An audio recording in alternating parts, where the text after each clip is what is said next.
start off with that Chelsea game. 3 points, 3 goals, clean sheet. Some say it was just Luton Town, but you beat what's in front of you. Exactly. It was a quality performance. 2 things stuck out for me.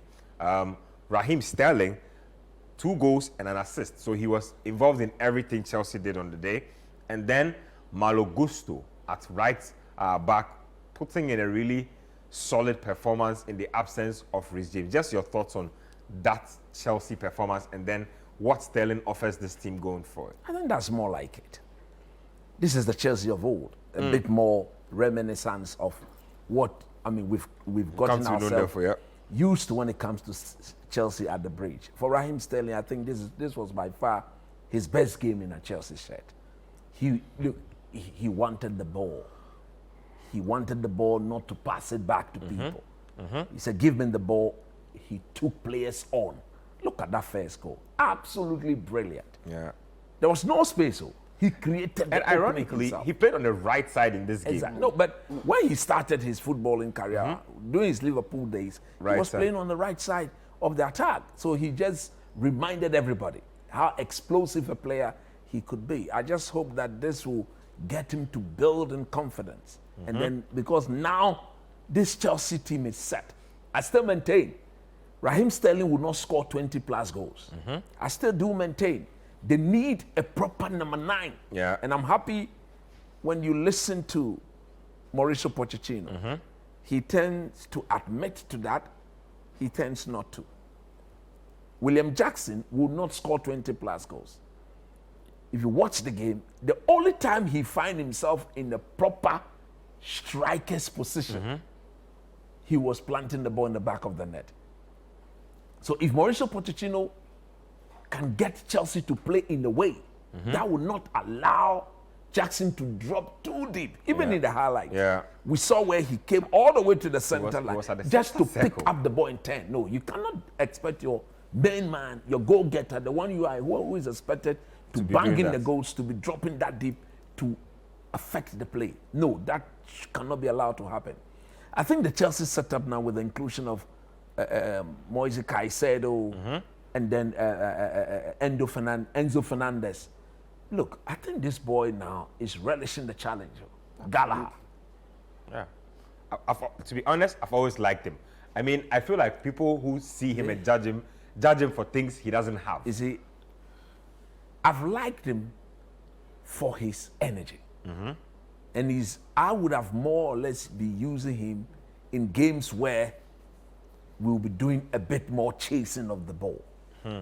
But if Elijah starts playing, I think he will take the position of him, because Elijah will take care of the ball better. He will see those crucial, pinpointed passes that can split defenders. And with the assurance of Moise Caicedo behind them, I think they are on to do wonderful things.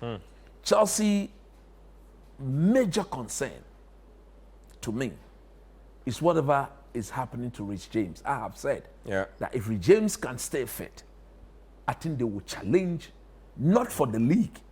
I repeat, not for the league, because they need a proper number 9 to challenge for the league. But they will challenge for top 4. This team finished 12th last season. So if they can get themselves back into the top 4, it will be a massive achievement for Mauricio Pochettino in his very first season. Just as it was for Erik ten Hag, the Manchester United manager. It was Luton Town, though. They needed to impose themselves, which they did. They just would not allow Luton Town to operate in the middle of the park. Enzo Fernandez, Gallagher, Caicedo, they were all over these guys trying to make sure that, look, you've come to the bridge and you are not allowed to misbehave. I was very impressed with the performance, the manner in which they play, and the sustained tempo, pace, intensity with which they played. It tells me one thing, that they are very fit. In this very early part of the season, this Chelsea team is very, and for the fact that they are very soon, they'll be playing their games after 7 days. They will be resting for 7 days. They play Saturday, they'll play the next Saturday. When the European competition starts, the Manchester United, the Liverpool, the Man City, the Newcastle, all those guys will be involved in midweek games. So a time will come in this season when you're going to play Chelsea. One thing that you wouldn't or you shouldn't compromise on as a manager is to refreshing your team because they will have enough energy to bend, run at you, and play the game at a certain tempo. Raheem Sterling, he needs to continue in this manner. And it's up to Mauricio Pochettino to get him to believe in his own ability. Because for somebody who played for Liverpool, who won the league how many times? Four times at Manchester City, he has the experience. He knows what it takes to drive this Chelsea team forward. And look, it was an absolutely convincing performance. I think they should have even scored more goals. Yeah. Edwin, quick thoughts. Just one more thought on Chelsea. Moises Caicedo looks like he might be literally carrying 110 million on his head from the way he's played. Because I don't know, he seems a little off. It seems like he's under pressure. Just touch on that for me. And then Arsenal slip against Fulham.